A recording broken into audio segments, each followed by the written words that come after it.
My name is Kim Carlson, and this is NYU Environmental Studies, and I'm so pleased to introduce Shanti Gamper Rabindran, who's a professor at the Graduate School of Public and International Affairs and the Department of Economics at the University of Pittsburgh. She analyzes the economic, legal, and political barriers and opportunities for the energy transition to renewable energy and for economic diversification of fossil fuel reliant communities in the United States and globally. She holds a PhD in economics from MIT, and she was a Rhodes Scholar at Oxford University.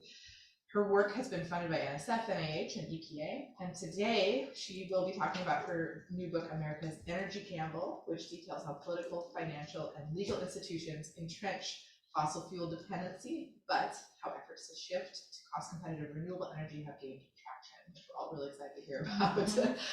So please join me in welcoming Professor Gamper Rabindran, and we'll just, if you guys have questions, write them in the chat, and I will moderate at the end of the session in terms of questions and answers for those of you who are on Zoom. Okay, great. So thanks so much for coming today. My work is basically on the just energy transition. So the first section of it is on looking at how fossil fuel interests have entrenched fossil fuel dependency. And then the second section is to deal with what are the challenges in terms of shifting to renewable energy. So the just transition, how do we need to implement it? Okay, so summary from the book. Any pro-fossil fuel administration can entrench US further into oil and gas dependency and block the energy transition. So Trump administration is basically just exemplifying what's happening, right? And it used fiscal, legal, and political strategies and amplifying strategies that were already in use. And it violated non-partisan values of fiscal responsibility, rule of law, and environmental stewardship. I just want to remind us that, who was the president that signed the Clean Air Act amendments in 1990? The first Bush, right? Who is a Republican. Important issues that happened at that time was, fighting against acid rain, using cap and trade to deal with acid rain. And I think it's also worth remembering that Bush's father actually emphasized the importance of science in politicians looking at the scientific evidence and in terms of trying to deal with public policy challenges, public health challenges, environmental challenges, and climate change, right? So very important to remember that, because this book is not partisan. I'm using non-partisan values to evaluate the Trump administration. Okay, and I want to also emphasize that why am I presenting something in the past? Well, it's not in the past, it's ongoing. And it's important to know this because we need to understand the playbook so that we can guard against a future application of this playbook, potentially by a savvy administration. And moving forward, we have a lot of work to do in terms of the just energy transition. Okay, so the non-partisan yardsticks that I'm going to use to evaluate the strategies that administration used: fiscal conservatism. I think regardless of whether you're independent, Republican, Democrat, whatever, you would appreciate that fiscal conservatism is a good value. We should not privatize profits and externalize costs. We should abide by the rule of law. We should abide by scientific evidence. And we should respect the non-fossil fuel sector's financially prudent decisions. So we shouldn't be using regulations to force the non-fossil fuel private sector to make financially imprudent decisions, okay? So financial strategies. So I just want to bring you back to pre-COVID. Even pre-COVID, the shale companies were already doing financially poorly, okay? So shale companies had 200 billion in debt to mature by 2024 and 40 billion due by 2020. At that time, central banks were already saying oil and gas assets are at a high risk of devaluation because of climate impacts and because of climate action.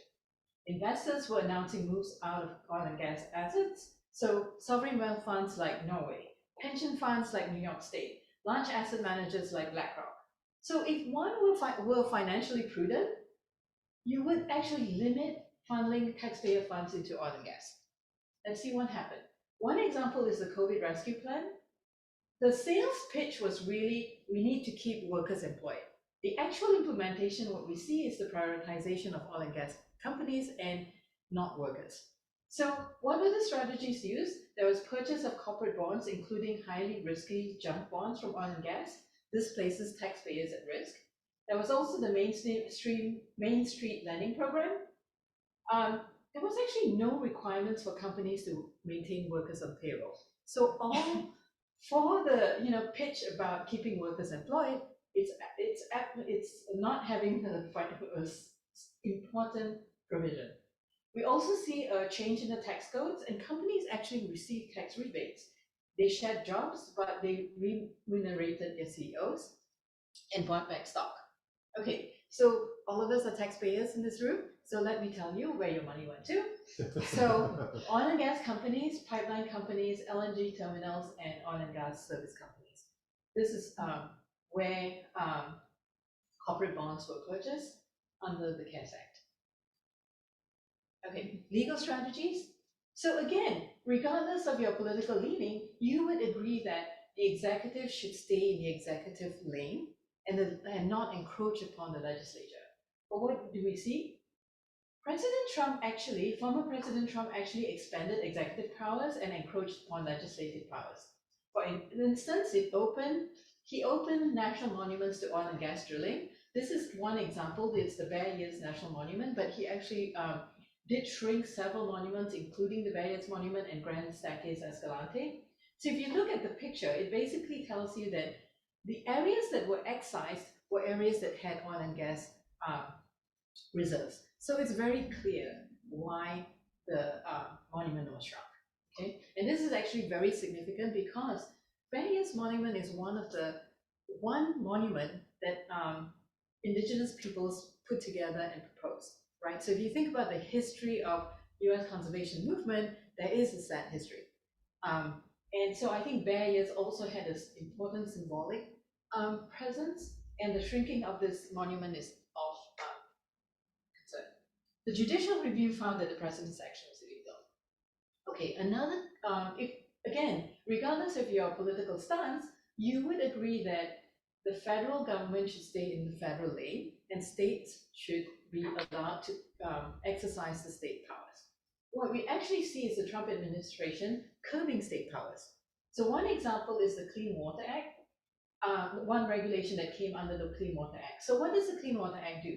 The Clean Water Act actually recognizes that states have the power to reject water permits for oil and gas infrastructure that require federal permits if it endangers states' waters. So this is like one example of a pipeline that was proposed. So New York State actually denied the water permit application for a Constitution pipeline. We also see the state of Oregon rejecting it for the John Cove LNG export terminal. State of Washington rejected it for the Millennium Park coal terminal. So very much, concerned about their state waters, they decided this is not a good idea. What do we have? The EPA finalized the 401 certification rule, which would restrict when the 401 certification is required. It narrowed states' powers to review projects, and it actually created this procedure which raises the likelihood for state and tribal governments to inadvertently waive their Section 401 authority. And then in October 2021, the rule was vacated. Okay. We also see the imposition of regulations to curb the private sector's prudent decision-making. I think one thing we need to bear in mind is that we tend to think, that under the Trump administration, we see a lot of deregulation. In fact, what we see is deregulation when it's in favor of the oil and gas industry, and regulation when it's in favor of the oil and gas industry. So this is one example here. So in December 2019, 6 US banks announced decisions not to invest in Arctic oil and gas drilling. Why? Because it's financially prudent. It's actually cheaper to invest in onshore shale, than to invest in offshore Arctic drilling, which is actually extremely risky. Just see a picture of the near miss of this drilling rig, right? It shows you that it's very, very difficult conditions in the Arctic. So in May 2020, 44 Republicans wrote to President Trump, now former President Trump, to use every administrative and regulatory tool at your disposal to prevent America's financial institutions from discriminating against America's energy sector. So we see a rule here proposed by the Office of Controller of Currency, prohibiting institutions from denying financing without providing objective, quantifiable, risk-based analysis. So in other words, really interfering with the judgment of the bank. Okay, the rule did not come into force. Okay, we also see another example, curbing the prudent decision of private enterprises. We know that many investment funds now consider ESG, environmental, social, and governance factors in directing their investment, simply because ESG factors now affect financial returns. So they're doing it for financial prudence. In November 2020, the Department of Labor proposed this rule where investment fund managers who managed employee retirement benefit funds must focus on financial returns. This fear of running afoul of this rule may in fact discourage fund managers from considering ESG factors that influence financial returns, right? So this picture just tells you that the strategy that the Trump administration wants investors to follow is like head in the sand, right? And I think that this is really for people who are, knowledgeable about animal behavior in NYU. You know that the ostrich is actually paying attention to vibrations, right? Whereas we are told not to consider relevant factors. Okay, so science. We also see the undermining of science in the regulatory process. So I'm going to give you examples where contrarian viewpoints are included into the record of decisions in the regulatory process. This is very important because we tend to refer back to the record of decisions on what the state of the science is. Okay, so I'm going to give you one example from the National Ambient Air Quality Standards, and particularly from PM10, which is the particulate matter that's less than 10 micron. So particulate matter is important. In terms of impact on human health, we know that particulate pollution is one of the most important pollutants. And where do we get particulate pollution from? Among others, from the life cycle of extraction of oil and gas, and also from combustion of oil and gas. Okay, so PM10, very, very important. And also PM 2.5, which is below 2.5 micron, and you even have less, even smaller size. Okay, so we have the National Ambient Air Quality Standards that set every 5 years or so by the EPA on what is the minimum threshold that's needed in order to protect public health with a margin of safety. What do we see? The Trump EPA administrator selected the Clean Air Scientific Advisory Committee, and this committee, a subset of them that were chosen, were known for their contrarian viewpoints. Okay, and the EPA administrator actually dismantled the 20-person study panel made out of scientists who actually know PM10 inside out. Okay, so I'm going to explain to you what it means to be contrarian position. Contrarian position does not mean, a revolutionary scientific position that's changing the paradigm. Instead, the contrarian position really is, they tend to have a very narrow, push this idea that there's only a narrow set of, narrow view of what constitutes evidence of causality, and they tend to amplify scientific uncertainty. Okay, so this idea of contrarian science is not mine, but by Naomi Oreskes and Eric Conway, Merchants of Doubt, and also by David Michaels in his book. He's a public health person from OSHA, who also talks about this insertion of contrarian viewpoints into the regulatory process. So I'm going to, on the left-hand side is the contrarian viewpoint in the KSEC study, the KSEC report. So I want to mention also that the KSEC is really, really important because judges in their judicial review, they do look at what KSEC says, because KSEC is basically the expert. So if KSEC says something, the judges would give it credits. So insertion of the viewpoint of KSEC into the regulatory process is very significant. Okay, so what did the KSEC report say? Well, there's the draft scientific assessment by the EPA fails to provide adequate evidence on the causal relationship between particulate matter and health impacts.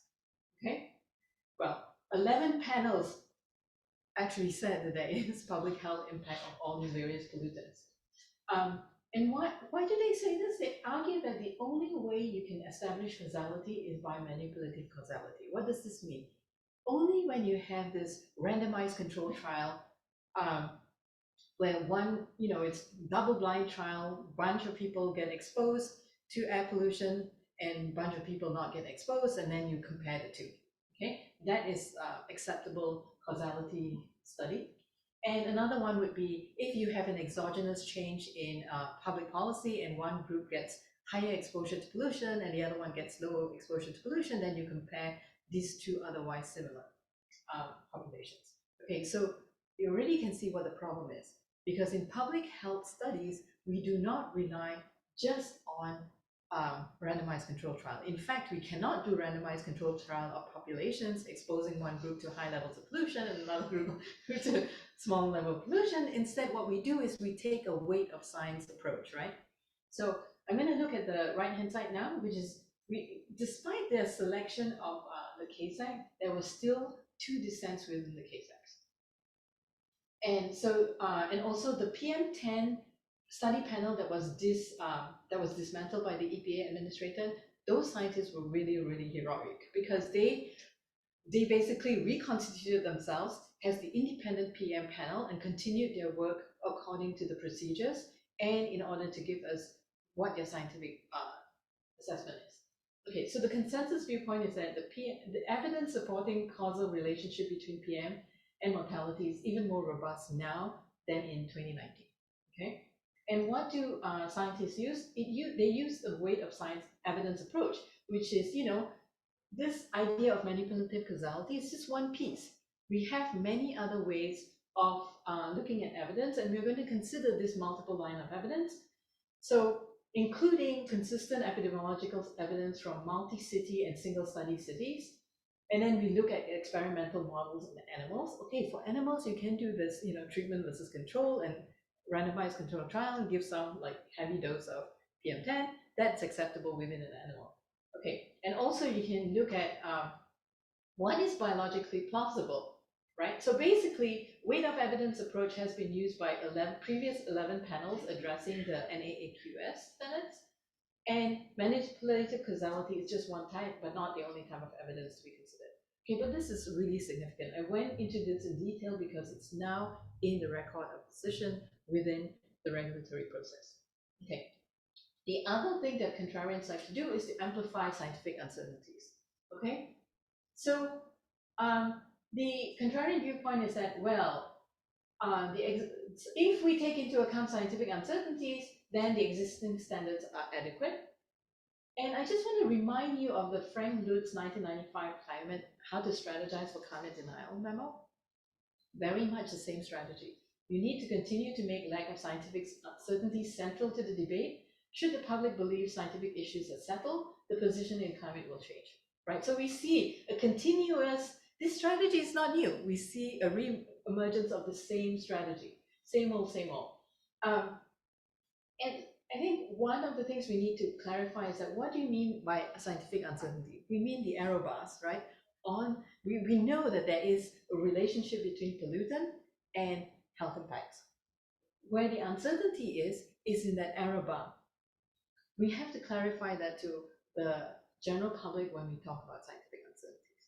Okay, so one of the PM10 scientists, Christopher Frey, explained that the Clean Air Act actually requires the EPA to treat uncertainties as reason for anticipatory protections and not for not allowing for protection. Okay. The other thing this Strand administration did was to proceed with blanket rules. So if you think about deregulation and you try to do deregulating one rule after another, that's a very slow process, right? So you figure out what underlies all the regulatory rules. Then you come up with this blanket rule. Okay, so the science transparency rule is a Orwellian term because what it actually does is the opposite. Okay, so it would block federal agencies from considering studies that rely on data that's not made publicly available. And this would basically block all valid epidemiology studies, which are the backbone for public health studies of public health impact of air pollutants. Okay, epidemiology studies have been challenged. These epidemiology studies have been challenged since the 1990s, right? So again, we don't see a new strategy. We see an old strategy being used again, amplified. So there are legitimate privacy reasons to not make this kind of data publicly available. But we know that already these studies were reanalyzed by scientists and found that these studies and the findings really hold. And we also see additional studies since then establishing the fact that yes, there is public health impact of air pollutants. Okay, the rule was vacated. So I wanted to point out that this rule actually granted powers to the EPA administrator to cherry pick studies. So in other words, it's not science transparency, but it's a manipulation of science. Okay, so a very Orwellian term here. Okay, judicial strategy. So the judicial strategy is actually explained to us by Don McGahn, who was the White House counsel in the Trump administration. What did Don McGahn tell us? The judicial selection and the deregulatory effort are really the flip side of the same coin. So no surprise here. They tell us out loud, right? So why does this matter? Because judges' interpretation really matters in challenges to regulations and to laws. So judges are going to ask when there's a judicial review of a regulation or law, does the regulation abide by the statutes? Did Congress delegate specific powers to agencies? Does the statute offer the specific environmental and health protection? And are Congress's enacted laws constitutional? Now judges are even asking the second question, okay? So the Trump administration appointments was significant. So he appointed 3 Supreme Court justices, shifting the courts to 6 to 3, supermajority conservative, and we see 25% of active judges in the Court of Appeals at the end of the Trump administration was actually appointed by Trump, and 25% of the federal district court judges. Okay, I think the Court of Appeals and the federal district court judges is also significant because this is where most of the cases are heard, right? Okay, so I'm gonna, as a shorthand, use this idea of contrasting this idea of progressive viewpoint and a very specific strand of conservative viewpoint. And I'm going to explain to you how these judges that were selected by Trump are very, very specific in their viewpoint, okay? So the administrative state, just to explain, what is the administrative state? It's federal agencies that help in the governance, okay? So Congress makes laws, but Congress cannot go into all the details needed in order to do regulations and to implement it. And in fact, Congress doesn't have potentially all the scientific expertise and technical expertise needed to implement regulations. So federal agencies do play an important role in terms of governance, okay? So in the progressive viewpoint, the administrative agencies are seen to protect the public from private exercise of power by corporations. We see this from Justice Kagan in Sealer Law, but this idea actually goes back to the 1930s. So we see a fight between this progressive viewpoint and this specific strand of conservative viewpoint since the 1930s, since the New Deal issue. And so if you look at Chief Justice Hughes, he said in the 1930s case, the liberty safeguarded requires the protection of law against evils that menace health, safety, and welfare of the people. So if you have a viewpoint, if the judges have a viewpoint that an administrative state is actually protecting the public, it's not surprising that they take this presumption that the statute offers broad protections and delegate broad powers to federal agencies. So if we see Justice Breyer in Massachusetts versus EPA, which is a really important case in terms of clarifying that the Clean Air Act does permit the EPA to regulate greenhouse gases if that protects public health. So Justice Breyer said, Congress did understand that without regulatory flexibility, changing circumstances and scientific developments would render the CAA obsolete. So he takes a very broad presumption in terms of what the statute allows agencies to do. Okay. Now let's contrast this with the conservative viewpoint. So the administrative state is seen as a threat to liberty. So the independent agencies constitute a headless fourth branch of government. Because of their massive power, independent agencies pose a significant threat to individual liberty. This is by Judge Kavanaugh, now Justice Kavanaugh. And if you look at my book, I actually do document all the different judges in terms of their viewpoint that I would say casting the administrative state as a threat of liberty. It's not just Justice Kavanaugh, the other judges that hold a very specific strand of conservative viewpoint. Okay, so these judges are saying, well, it's unsurprising if they take such a negative view of the administrative state. It's unsurprising that they take this approach of narrowing what their interpretation of the statutes. So judges are now saying Congress needs to spell out each and every protection offered by the law and delegation of powers to the federal agencies. So if you think about this, Congress is not going to be omniscient and figure out all the details in advance. So if you come up with this idea that Congress needs to spell out everything ahead of time, this is actually going to narrow the protections offered by the environmental laws. Okay, so take for example the Clean Air Act. What does the Clean Air Act say? Clean Air Act basically says, well, the EPA must protect public health from air pollutants. That's a pretty broad statute, right?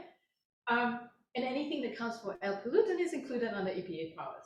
Okay, but what is these judges are now saying? Well, Congress needs to speak clearly if it wishes to assign an agency decisions of vast economic and political significance. This was in West Virginia versus EPA, which narrowed EPA's powers under the Clean Air Act. Okay, so this idea that now judges can just, kind of just waive this idea that, well, Congress needs to speak clearly if there's an issue of vast economic and political significance. It does have an impact because it actually does shift the ability to the powers from legislature to the judges, right? And also, I think, when you do that, you're actually also deciding that you want to give more protection to those who are unregulated than those who are, to those who are hurt by non-regulation, right? It's not a unbiased in terms of its impact, okay? We also see more new doctrines. So we see doctrines that narrow Congress's ability to protect the public health and environment. So we see the non-delegation doctrine, where judges are saying Congress cannot make excessive delegation of powers to administrative agencies. They're now asking Congress to actually spell it out more. In the past, the courts did respect Congress's broad delegation of powers. As long as there's something that's intelligible, that was sufficient. Okay. We also see now a narrow reading of the Commons Clause. What is this? So federal environmental laws are actually based on the Commons Clause. So for federal laws to take hold, you need to hook it to something at the state level. So it generally is hooked at interstate relationship. So federal environmental law is very much based on the Commons Clause. If you have a very narrow reading of the Commons Clause, you basically undermine what is at the foundations of federal environmental laws. Okay, so I think this is actually quite significant. These new doctrines, which are basically judge-made arguments, can really undercut environmental laws. Okay, and in terms of climate viewpoints, why do we have climate litigation? Because we want to try to hold oil and gas companies liable for their damages. And even if you get to the discovery phase, that's good enough. You might not get to damages, you get to discovery phase, that's great. As you can see from that Fox versus Dominion versus Fox case, even reaching a discovery is a great thing. So we know climate litigation is really, really key now, but now we have judges who take very peculiar viewpoints in terms of climate change. So Justice Barrett in her confirmation hearing stated that she lacked the scientific expertise to judge whether human activity caused climate change. Okay, so we all know that human-caused climate change is a fact. And if judges are actually making their decisions based on facts and law, and therefore not accepting this as an issue of fact, is actually extremely concerning. Okay? So I looked at, so I've given you nonpartisan yardsticks, and we've evaluated the Trump administration actions. We see that it failed on the ground of fiscal responsibility, scientific integrity, rule of law, and respect for private sector's prudent decisions. So in terms of the post-Trump administration, well, there's a lot of work to be done still in reversing what was done by the administration, plus all these new things. The new things are, the state governments are now attacking private sector prudent decision-making using this ESG stuff. So carrying forward the ideas that were already planted in the Trump administration. We also see subsidies for decarbonization strategies that can really lock in fossil fuel dependency. And we can talk about this during the Q&A section. This is about, do we now spend our time deploying renewable energy, or do we take some of that energy and time away by doing strategies that actually might lock in fossil fuel dependency. For example, this idea of blue hydrogen and CCS. But I want to go on to something, a different topic right now, which is a related topic in terms of like what we need to do in terms of moving forward with the just energy transition. I think, you sort of need to understand what how oil and gas is entrenched, but at the same time, we need to start moving forward on implementation of renewable energy. And there's lots of work to be done. So I want to celebrate the Inflation Reduction Act because it does invest in renewable energy, energy efficiency, and more. And the key thing is it's targeting energy communities. This is really, really key. And there's so much work to be done on implementation. So this picture tells you that, there are some communities in the United States where fossil fuel jobs provide important revenue for important jobs, and also it provides tax revenue to local communities, which means that if you lose fossil fuel jobs and industry, you lose your tax revenue, which means you lose your schools, you lose your firefighters, and so on and so forth. So this is really a key thing we need to actually address. How do we get economic diversification of these fossil fuel communities so that they actually can move forward? So the viewpoint from Appalachia, so for example, Reimagine Appalachia is this umbrella group of grassroots organizations, unions, and so on, and some think tanks like Ohio River Valley Institute that are trying to reimagine how do we diversify our community for an economy that works for workers, communities, and our health, and to create wealth locally. If you think about the extractive economy, it has not created wealth locally. So some of the strategies they're thinking about is renewable energy, energy efficiency, clean energy manufacturing, regenerative agriculture, conservation, and so on. So very much thinking about economic diversification. I want to give you some results from a study we did in terms of deployment of solar as an economic diversification strategy in rural coal communities in North Central Appalachia. Okay, so this is a picture showing you 4 different counties in North Central Appalachia. So 2 counties are in Pennsylvania and 2 counties are in Maryland. The characteristic of these communities are that they're coal legacy communities, they're agriculture communities, and they're very conservative. Okay, and what is the difference between these counties? Their exposure to solar policies. Maryland has been much, much more supportive of solar than has Pennsylvania. We used semi-structured interviews to do this study, and the limitations is we still have only 20 interviews at this point. Okay. So what do we find? Many farmers actually support solar leasing and wind leasing because it supplements their income. If you talk to farmers, their income is very uncertain because of weather shocks and because of crop variability in crop prices. And the weather shock is becoming more and more of an issue. And for example, in Pennsylvania, in southwestern Pennsylvania, we hardly had much of a winter this year. Okay, which means now pest is going to become a problem in this next growing season. Okay, the other thing we hear from farmers is that this solar leasing actually helps maintain ownership of farmland, especially retirees and non-farmers. So a huge proportion of American farmers are actually 60 and above. Okay, so they need to think about how are we going to deal with our future. So they tell us they have 2 choices. 1, lease the solar projects, or 2, sell to urban and commercial development. So urban and commercial development is the main driver of loss of farmland. So if you have things like, okay, let's do an ordinance that blocks solar leasing, you are in fact favoring the loss to urban and commercial development. Okay? But we do need, from our interviewees, we do know that we need to provide targeted assistance to tenant farmers. These are farmers that rent their lands, and they have been facing rising land rates even prior to solar leasing. Residents support community solar. What is community solar? It's basically smaller scale solar, which is about 16 to 40 acres. So this can actually fit better into the rural landscape, and it can actually offer more opportunities to leasing to many more landowners. And this kind of projects do provide subscription to the host community for electricity. So people in Pennsylvania pay high electricity bills because most of our generation comes from natural gas and it's becoming more and more expensive.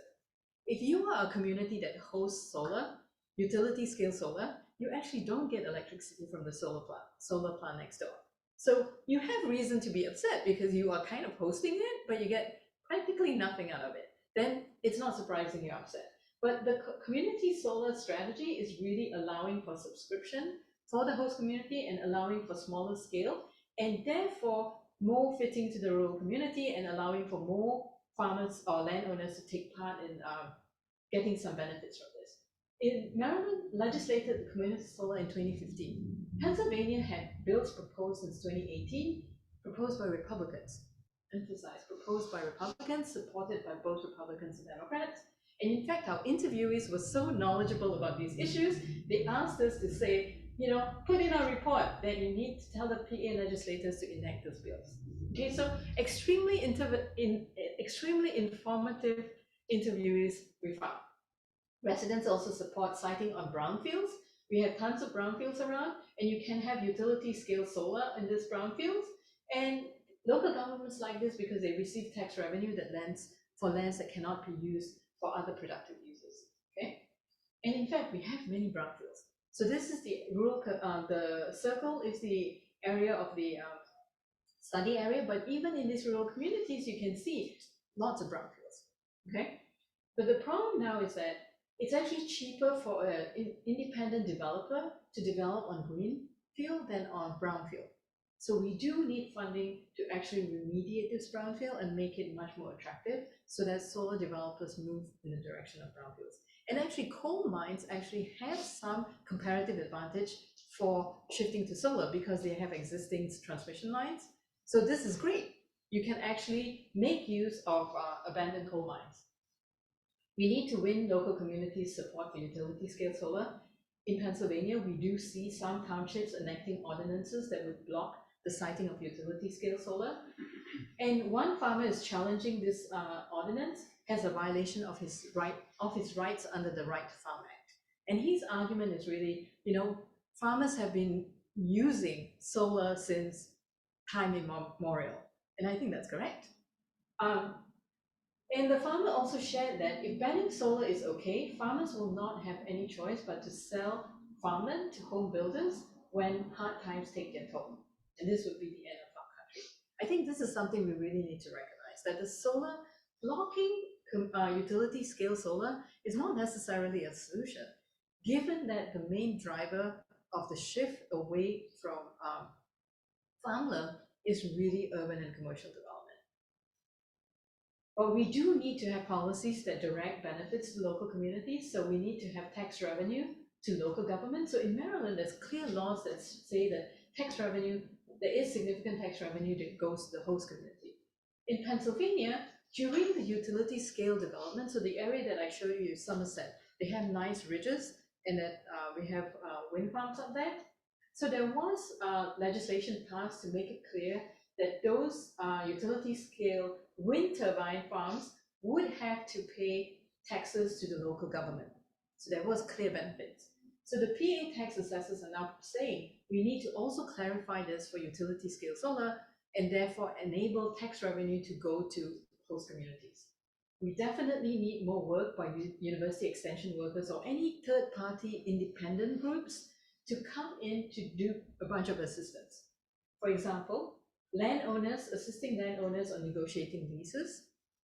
This is really important because negotiating leases for solar is just as difficult as negotiating leases for natural gas. And think about it, some of this solar utility scale solar is for 25 to 30 years. You need to protect yourself from all the costs of decommissioning at the end of 20 to 25 years. That's significant. So for the very large farmers who are savvy, this is not a problem. For the smaller scale farmers, this is going to be extremely challenging. We also need information and assistance to local governments on local ordinances. How do you balance the ordinance so that you allow for solar leasing? And at the same time, you have these protections against for the cost of decommissioning. So at the end of 25 to 30 years, you want to make sure there's money in there to decommission all these solar panels. We don't want to have the same problem that we have with decommissioning of all these oil and gas wells everywhere, right? Because we were not thinking ahead. And we do have to combat misinformation on renewable energy. There is misinformation on renewable energy, and this we found this out from our interviewees who explained the kind of misinformation that was going on in these communities and by astroturf groups. What does astroturf groups mean?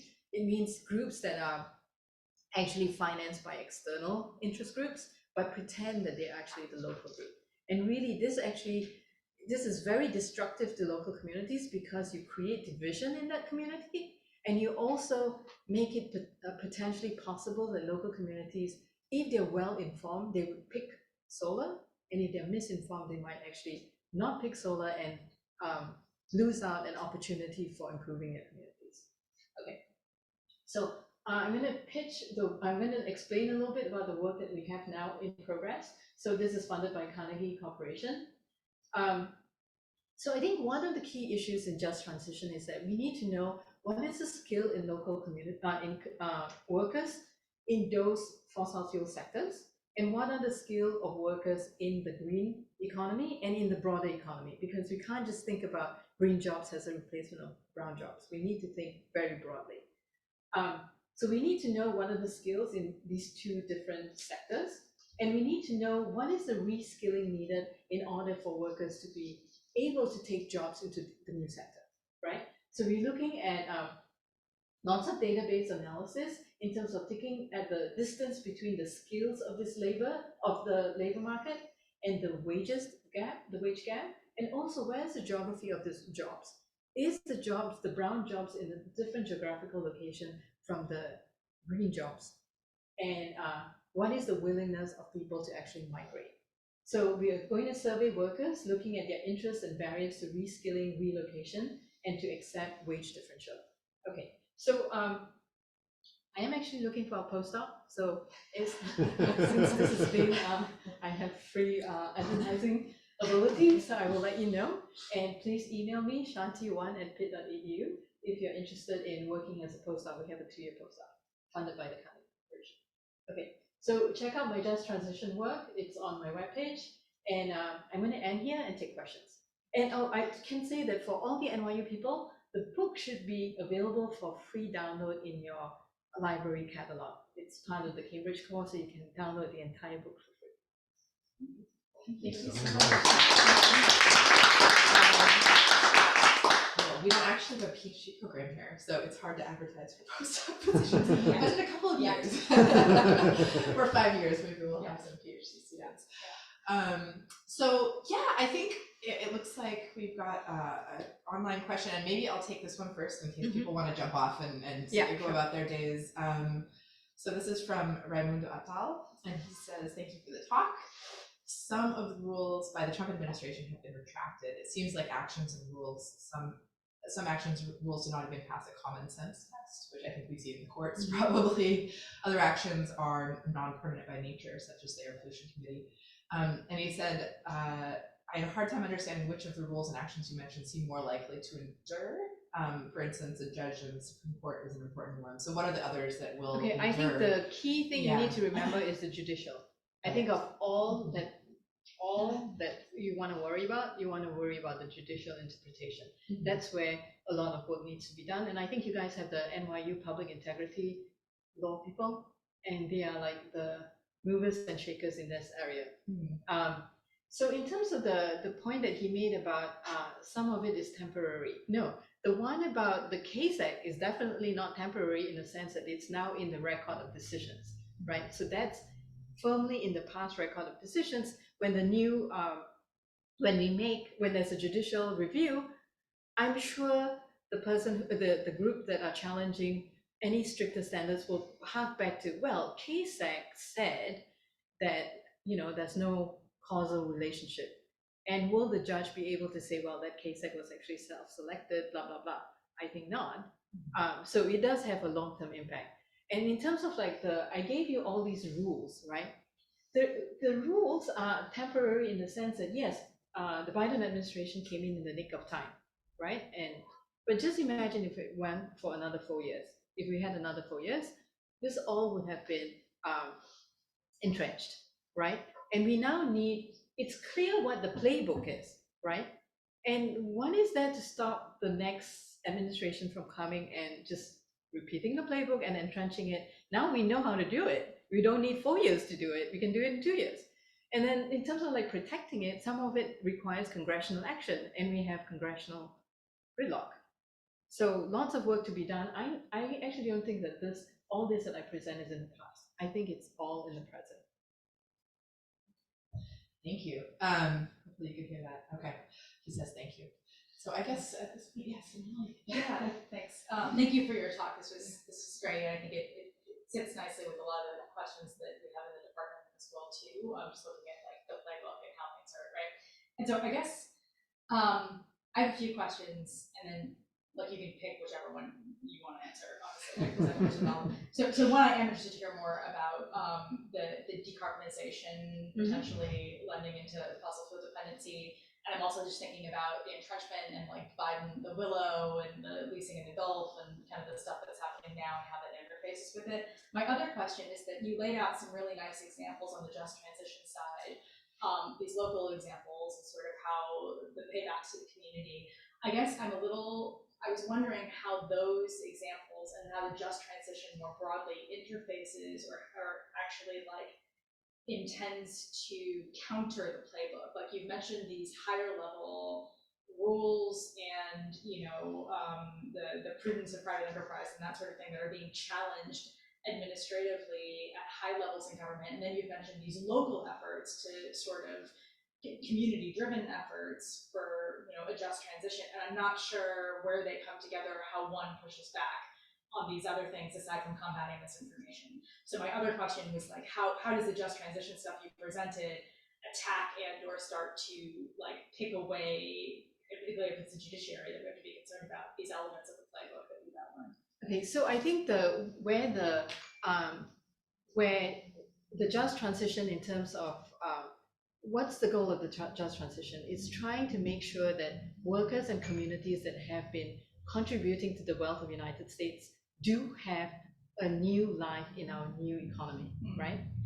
And doing that would mean that you get more buy-in for the energy transition. Meaning the IRA, so the new economy that's structured on that. Right. So even without the IRA, there is we know that there is a financial shift towards the green economy. What's stopping is that all those rules that are you sort of so-called believe in the free market, but now you see that the market is telling us that it's competitive to do solar and wind. And we actually see an obstruction of the free market now in terms of going.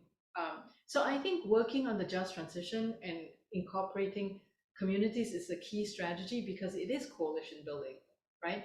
A key part of the players in terms of having a just transition in the United States live in the heartland. Part of the reason for me doing the book talk in all the coastal city is that to bring this information to the coast, because most of the work we really need to do is in the heartland, where we need to explain, when we need to make clear and actually partner with people on the ground who are trying to move forward with the shift to renewable energy, right? So I think the IRA is great in the sense that it has targeted investment into local community. That's cool. But we also need the ability of local communities to be able to take advantage of these benefits, right? So one thing we're realizing is that, and we do have trying to put out a survey to local governments, is to understand what are the barriers they face in terms of trying to gain the benefits of the IRA. And I think that the IRA or something connected to the IRA does actually target financing to assist local governments to incorporate IRA, which is very good, right? So I'm going to take advantage of, I prepared slides for the CCUS issue. So now I think what we have now is this race from the IRA. We see the IRA, there are great stuff in terms of renewable energy, energy efficiency targeted to energy communities, but we also see money given for like CCUS, carbon capture and storage, blue hydrogen, all that stuff, right? So at the end of the day, what we now have is this implementation race, right? The money is there for both. Who's going to win out at the end? And we need to do this implementation race. So I just want to say from people in Pennsylvania who are now, we have this debate going on as, do we deploy or do we think about blue hydrogen? So National Academy tells us that we can decarbonize 75% of our grid by expanding wind, solar, using existing gas and nuclear. And PA is now at 3% renewable energy. Given that we're at 3% renewable energy, there's a huge distance between 3 and 75% with existing technology, right? So that's point number one. Point number two is that IPCC tells us we need to cut emissions significantly and immediately. We don't have time for CCUS to kick in at some future point when it becomes financially feasible. And there's actually an opportunity cost of funds and time. Local government has limited, and state government has limited capacity. So let's see some of these scenarios that we have in terms of blue hydrogen. What are we actually seeing? So some scenarios of blue hydrogen really is thinking about putting CCS on fossil fuel plants, okay? And why is this problematic? Because CCS on fossil fuel plants is actually more expensive than wind and solar. So who is going to bear this cost? Ratepayers, right? Ratepayers, me, and my friends, and everyone who relies on electricity. Okay. So, and you know, one of the kind of the selling point of CCS is that we need to, or hydrogen, we tend to say, oh, we need these technologies for hard to decarbonize industries, which I agree. Yeah, there are some hard to decarbonize industry. We need CCS for those. But look at this picture. It's very much the actual thinking about blue hydrogen and CCS hubs are really thinking about CCS and fossil fuel. And you see, like, you know, which is the steel and cement. That's only like very few. You see the picture? Most of it is for, so the thinking is very much put CCS on fossil fuel. And in addition to the federal funding, the PA state government has provided 1 billion in tax subsidies, incentives for blue hydrogen and CCS. But we know, okay, so this preliminary work, back of the envelope calculation that we're doing, we still need more subsidies for this blue hydrogen and CCS hub, right? So again, this idea about, you know, privatizing a lot of the benefits and socializing quite a significant amount of cost. And, you know, it's not just 1 billion in tax subsidies. Think about the opportunity cost of this 1 billion, right? We also have a proposed legislation right now in PA legislature that would shift liability for companies to taxpayers for long-term storage of CO2. This, you know, kind of is a warning sign, right? If you're really kind of confident in your technology, that it would be there for long-term storage, why are you now lobbying for a shift in liability from companies to taxpayers? So what does that mean? Does that mean that like if you lose it, or if somehow you lose that carbon in the reservoir, that taxpayers have to, like, what is the implication of that? The implication, I think that is the implication.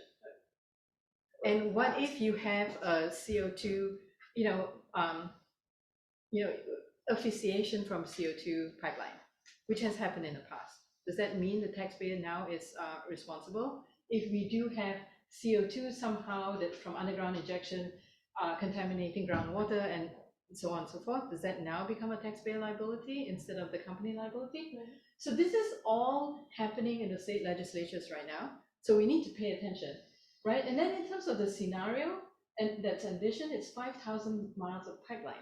Back of the envelope calculation tells you it's about 5 billion to 18 billion. This is a tremendous land requirement, right? So one of the arguments against wind and solar is that, well, we need so much land. But we can do agrivoltaics, we can do wind turbine. You know, wind turbine, it's not the entire turbine that matters, it's like the pipe that matters, right? So in terms of land requirements, it's actually going to be significant. We already see pipeline conflicts. We see pipeline conflicts in the Midwest for CO2 pipelines. And PA is now seeking primacy for Class 6 wells. Class 6 wells are the wells that have the technological requirement in order for long-term storage. But these are expensive, really, really expensive. So we already now have a grand jury report that says from PA, that says that the PA DPE, Department of Environmental Protection, was too deferential to the natural gas industry. So now I'm concerned about this primacy for Class 6 wells, right? So does it mean that we now see real Class 6 wells, or do we see so-called Class 6 wells that are really less than the standard that's required of Class 6 well? So now put yourself in this position where you are spending your own money. Okay, you're all investors, and I'm telling you, please I would like you to spend your money on CCS. Okay? Now I tell you, this is the track record of CCS. So cancel, withdraw, shuttered. And then Boundaries Dam in Saskatchewan, only 3 of 6 units operating, expensive power, 44% capture rate, frequent outages. And the key thing is captured CO2 is used for enhanced oil recovery. Okay, and then another example is this Chute Creek example. You can see that, yes, it did capture carbon, but for the majority of it was enhanced oil recovery or vented. Okay, now that your money, your personal money is in the line, are you willing to invest? And wind and solar is actually much, much cheaper than CCS on coal and natural gas. So, okay, so this is the National Academy of Sciences study that actually reminds us that we can actually get to 75% decarbonization by deploying wind and solar. And even for fossil fuel states, Rocky Mountain Institute tells us that the new wind and solar or the clean energy portfolio is actually cheaper than existing coal plants and some natural gas plants, right? So then you're going to have stranded assets.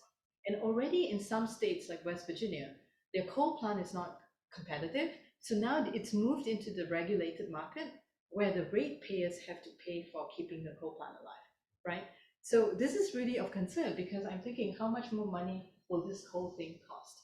And so the point about the states, this is basically, at the state level, we do have quite some enactment of laws to block the siting of wind and solar, right?